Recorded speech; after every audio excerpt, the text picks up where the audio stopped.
اعوذ باللہ من الشیطان الرجیم بسم اللہ الرحمن الرحیم۔ اس سے پہلے 2 ویڈیوز میں ہم نے را کے قواعد کو پریکٹس کے ساتھ ڈسکس کیا، یعنی را ساکنہ، را متحرکہ، را مشددہ اور را موقوفہ کو ڈیٹیل سے دیکھا تھا۔ آج کی ویڈیو میں ہم نون ساکن اور نون تنوین کے قواعد کو ڈسکس کریں گے۔ آج کے لیسن میں ہم یہ سیکھیں گے کہ نون ساکن اور نون تنوین کسے کہتے ہیں، ان کا بیسک آرٹیکولیشن پوائنٹ کیا ہے اور ان دونوں کے کتنے قواعد ہیں، اور ہر قاعدے کو کن شرائط کے ساتھ کس طریقے سے پڑھا جائے گا۔ ساتھ ساتھ ہم قرآنی ورڈز سے ان کی پریکٹس بھی کرتے جائیں گے۔ سب سے پہلے نون ساکن اور نون تنوین کی ڈیفینیشن دیکھ لیتے ہیں۔ امیج میں دیکھیں، یہ ہے نون اور اس کے اوپر جو سائن ہے وہ ہے جزم کا، تو اس نون کو نون ساکن کہیں گے۔ سیکنڈ ہے ہمارے پاس نون تنوین، 2 زبر 2 زیر 2 پیش کو تنوین کہا جاتا ہے۔ جیسے اس لیٹر کو دیکھیں، با 2 زبر الف بن، یا با الف 2 زبر بن۔ اب آپ کہیں گے کہ یہاں تو کہیں بھی نون نہیں نظر آ رہا ہے، یہاں تو صرف تنوین ہے، تو اگر میں اس بن کو سپیلنگ کے ساتھ لکھتی ہوں تو وہ بنتا ہے با زبر نون بن۔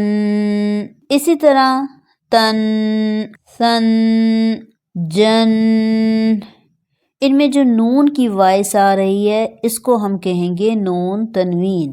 آپ ایسے بھی کہہ سکتے ہیں کہ تنوین کے اندر نون چھپا ہوا ہوتا ہے، یعنی تنوین کا نون لکھنے میں نہیں آتا لیکن پڑھنے میں ظاہر ہوتا ہے، اور اگر ہم اس کو سپیلنگ کے ذریعے ظاہر کریں تو یہ سیم نون ساکن بن کر ظاہر ہوتا ہے۔ یقیناً اب آپ کو سمجھ آ گئی ہے کہ نون تنوین کسے کہا جاتا ہے۔ نون ساکن ہو یا نون تنوین ہو، ان دونوں کے قاعدے ایک ہی ہیں، اس لیے ہم ان دونوں کو ایک ساتھ ہی سمجھیں گے۔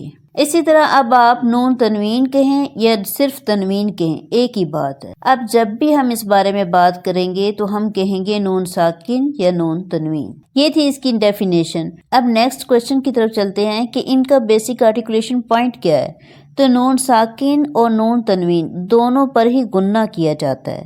ہم نے پڑھا تھا کہ غنے کا مخرج خیشوم یعنی ناک کا بانسا یا ناک کی جڑ ہے۔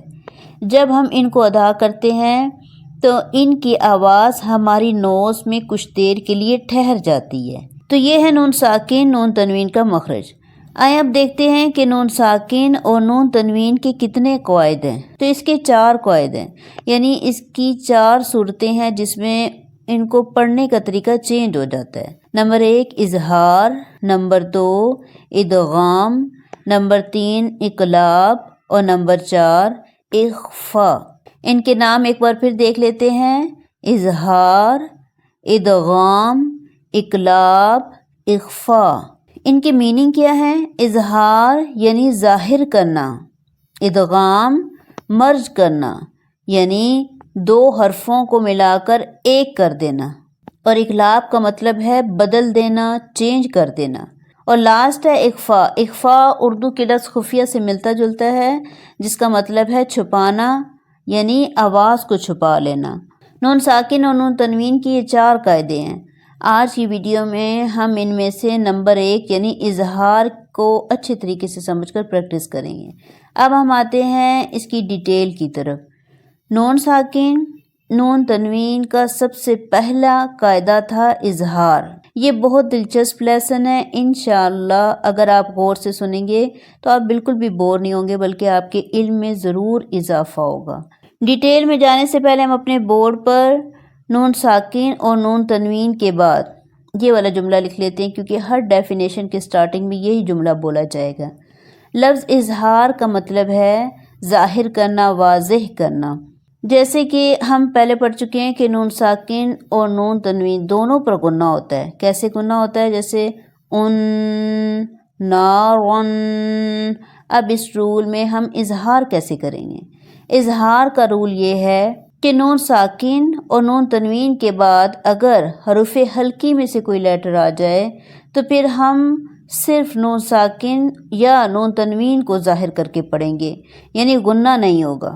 مطلب صرف آواز سے یہ ظاہر کیا جائے گا کہ یہاں پر نون موجود ہے۔ آگے جانے سے پہلے ایک بار ہم ہلکی لیٹرز کو ریوائز کر لیتے ہیں۔ حروف ہلکی 6 ہیں، حمزہ، ہا، عین، ہا، غین، خا، یہ ہیں 6 حروف ہلکی۔ جب بھی نون ساکن یا تنوین کے بعد ان میں سے کوئی لیٹر آ جائے تو وہاں پر غنہ نہیں ہوگا، صرف اظہار ہوگا۔ اس کو مثال سے دیکھتے ہیں، جیسے سب سے پہلے نون ساکن کی مثال، یہ سورہ فاتح میں آنے والا ورڈ ہے جو ہم ہر نماز میں پڑھتے ہیں۔ جیسے اب یہاں پہ آپ حمزہ اور نون کو دیکھیں، نون ساکن ہے اس میں، تو قاعدے کے مطابق نون ساکن پہ غنہ ہونا چاہیے، لیکن اگر اسے بالکل آگے والا لیٹر دیکھیں تو وہ ہے عین، جو حروف ہلکی کے 6 لیٹرز میں سے ہے۔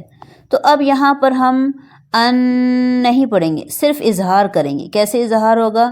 ان، ان، انعمت، انعمت، یعنی میں نے صرف نون کو ظاہر کر کے پڑھا ہے، کھینچا نہیں ہے اس کو۔ نیکسٹ دیکھیں، فلا تنہر، اب یہاں پہ دیکھیں تن میں نون ساکن اور نون ساکن کے بالکل آگے ساتھ ہی ہا ہلکی لیٹرز میں سے ہے، تو ہم اب اس نون ساکن پر غنہ نہیں کریں گے، صرف اظہار کریں گے، صرف نون کو ظاہر کریں گے۔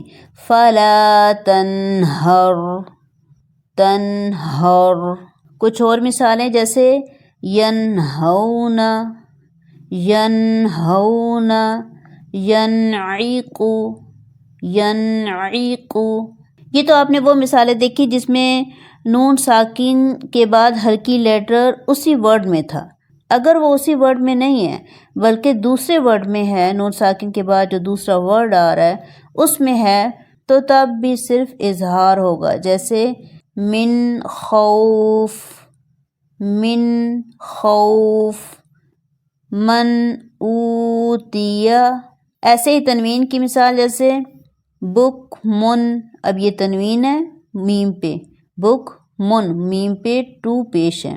اس کے فوراً بعد نیکسٹ ورڈ میں عین ہے جو کہ ہلکی لیٹرز میں سے ہے، تو اب ہم بک من کی تنوین پر غنہ نہیں کریں گے، صرف اظہار کریں گے۔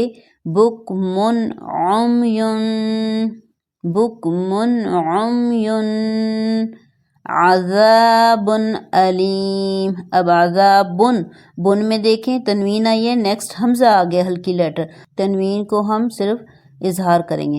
عذاب علیم، نیکسٹ عذاب عظیم، یہاں پہ عین آ گیا تنوین کے بعد، عذاب عظیم۔ اب آپ کو اس لیسن کی کتنی سمجھ آئی ہے اس کا اندازہ اس ٹیسٹ کے آنسر سے ہوگا۔ تو آپ کا ٹیسٹ یہ ہے، نیکسٹ کچھ ورڈز کو غور سے دیکھنے کے بعد بتائیں کہ یہاں نون ساکن یا نون تنوین کے بعد غنہ ہوگا یا نہیں۔ ان شارٹ یہ یاد رکھیں کہ اظہار حروف ہلکی کے ساتھ ہوگا۔ نیکسٹ ویڈیو میں نیو لیسن کے ساتھ انشاءاللہ۔ وآخر دعوانا ان الحمد للہ رب العالمین۔